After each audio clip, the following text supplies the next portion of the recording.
Welcome to my channel Juragan Science. Kali ini kita akan belajar IPA kelas 8, yaitu latihan soal bab 6 struktur bumi dan perkembangannya. Sebelum kita mulai, silakan sobat-sobat bisa like, komen, dan subscribe di channel Juragan Science.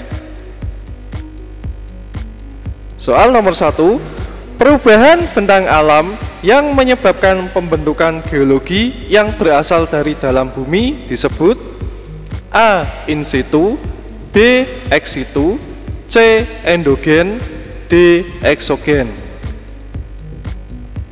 Jawabannya C. Endogen. In situ merupakan proses konservasi flora dan fauna yang dilakukan pada habitat atau ekosistem aslinya. Ex situ merupakan proses konservasi flora dan fauna yang dilakukan di luar pada habitat serta ekosistem aslinya. Exogen merupakan tenaga yang berasal dari luar bumi seperti pelapukan, pengikisan, dan pengendapan. Soal nomor 2, perhatikan gambar berikut. Proses pembentukan geologi bumi yang disebabkan seperti pada gambar di samping disebut A. Endogen, B. Exogen, C. Internal, D. Eksternal. Jawabannya A. Endogen. Jawaban B, C, dan D salah. Soal nomor 3, perhatikan gambar berikut. Mantel bumi pada gambar di samping ditunjukkan oleh huruf A, B, C, atau D. Jawabannya A. Untuk B merupakan inti dalam, C inti luar, dan D adalah kerak bumi. Soal nomor 4, pada zaman dulu daratan kita masih menyatu menjadi sebuah benua yang disebut A. Titan, B. Pangaea, C. Laurasia, D. Gondwana.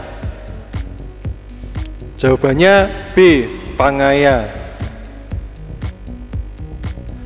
Jawaban A, C, dan D salah. Soal nomor 5, perhatikan gambar berikut. Pada gambar di samping, Indonesia diapit oleh 4 lempeng dunia, yaitu A. Lempeng Asia, Australia, Filipina, dan Papua, B. Lempeng Eropa, Australia, India, dan Filipina, C. Lempeng Eurasia, India, Filipina, dan Papua, D. Lempeng Eurasia, Indo-Australia, Filipina, dan Pasifik. Jawabannya D. Lempeng Eurasia, Indo-Australia, Filipina, dan Pasifik.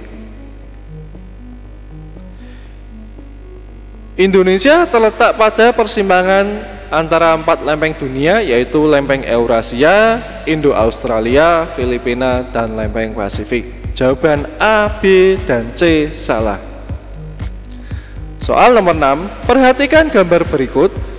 Pegunungan Himalaya seperti gambar di samping terbentuk akibat adanya interaksi antara dua lempeng, yaitu lempeng Eurasia dan lempeng Indo-Australia yang bergerak secara A. Konvergen, B. Divergen, C. Endogen, D. Transform.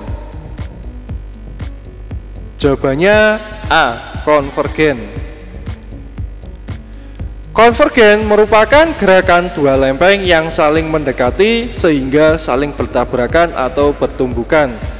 Terjadinya gerakan konvergen dapat membentuk palung di dalam laut atau pegunungan tinggi dan gunung berapi. Untuk divergen merupakan gerakan dua lempeng yang saling menjauh. Endogen merupakan perubahan bentang alam yang menyebabkan pembentukan geologi yang berasal dari dalam bumi. Dan transform merupakan adanya gesekan berlawanan arah pada dua lempeng yang saling berpapasan, kemudian mengalami gerakan mendatar, disebut sesar mendatar dan memanjang. Soal nomor 7, perhatikan gambar berikut. Pergerakan lempeng bumi seperti pada gambar di atas disebut A. Konvergen, B. Divergen, C. Endogen, D. Transform. Jawabannya D. Transform. Jawaban A, C, dan D salah. Soal nomor 8. Gempa yang terjadi karena pergerakan magma dalam gunung berapi akibat tekanan gas disebut gempa A. Tektonik, B. Vulkanik, C. Runtuhan, D. Tumbukan. Jawabannya D. B. Vulkanik. Untuk tektonik merupakan gempa yang terjadi karena adanya gerakan lempeng bumi. Runtuhan merupakan gempa yang terjadi akibat tanah longsor, dan tumbukan merupakan gempa yang disebabkan oleh jatuhnya benda langit yang berukuran besar dan berat seperti meteorit dan asteroid. Soal nomor 9, perhatikan gambar berikut. Pusat gempa seperti pada gambar di samping dikenal juga sebagai istilah A. Hipokampus, B. Hiposentrum, C. Epicentrum, D. Epilog. Jawabannya B. Hiposentrum. Hipokampus merupakan bagian kecil di otak yang berperan penting dalam mengingat informasi baru dan menghubungkan emosi ke dalam ingatan tersebut. Epicentrum merupakan titik di permukaan bumi yang berada tepat di atas atau di bawah pusat gempa. Epilog merupakan kata penutup yang terdapat di akhir drama atau teks karya sastra. Soal nomor 10, perhatikan gambar berikut. Wilayah Indonesia yang relatif aman dari bencana gunung berapi adalah A. Sumatera, B. Jawa, C. Kalimantan, D. Sulawesi. Silakan tulis jawaban kalian pada komentar di bawah ini. Demikian pembahasan kita kali ini. Thank you for watching. Jangan lupa untuk like, komen, dan subscribe di channel Juragan Sains. Terima kasih.